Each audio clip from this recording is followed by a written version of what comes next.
how do you cultivate those relationships, right? Because a lot of people, they meet a lot of folks, but it sounds like you're good at when you meet people, you make those connections and, you actually build with them.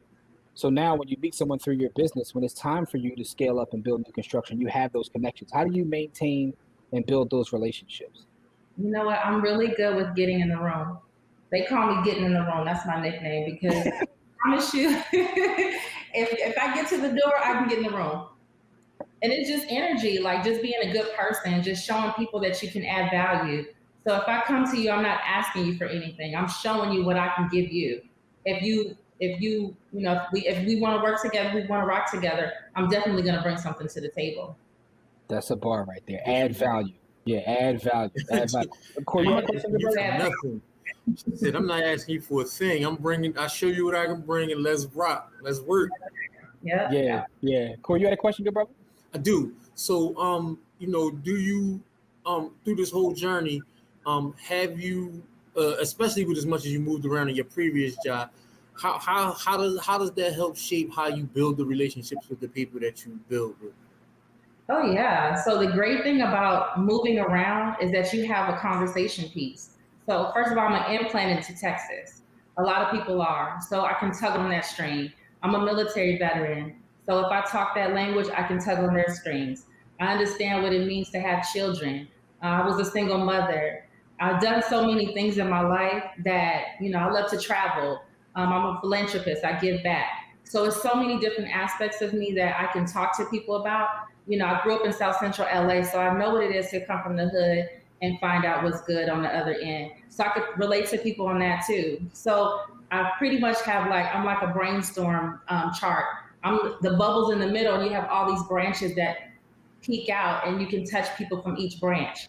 So if you run yourself like that and you operate in that lane, I think that you're exposed to more people as far as when it comes to branding. Yeah, that's an amazing point, right? Because we all have perspectives. All of us have a different perspective. That's what makes us unique. And you can kind of niche into the things that you do, the things you like, or what your experiences are. Yeah. So that's all amazing advice right there. Yeah. I mean, I'm Black. My mother's from another country, so I can touch on that. So it's I help my people, but I empower Afro Latinos and Latinas and people who just come from other places. You can be African, you can be Asian. It doesn't matter if you're an implant, if you're, just so many reasons why you could relate to people. It's just It's how you connect. It's how you connect with them. Yeah. So that is powerful.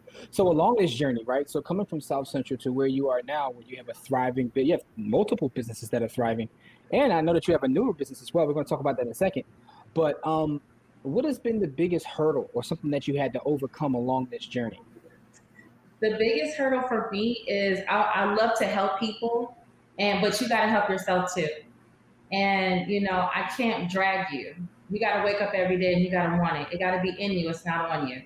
So at the end of the day, I can tell you exactly what I did, and I can help you and show you the systems. But if you don't get up and do it, that's the challenge. So especially when you're managing people, especially all different walks of life, all over the nation. So just for instance, if I have an agent and I say, hey, you got to be ready, you got to stay ready. You can't wait to get ready. So carry your laptop with you just in case you run into somebody. You can be sitting in Starbucks or whatever, and somebody may come up with something and now you have a deal.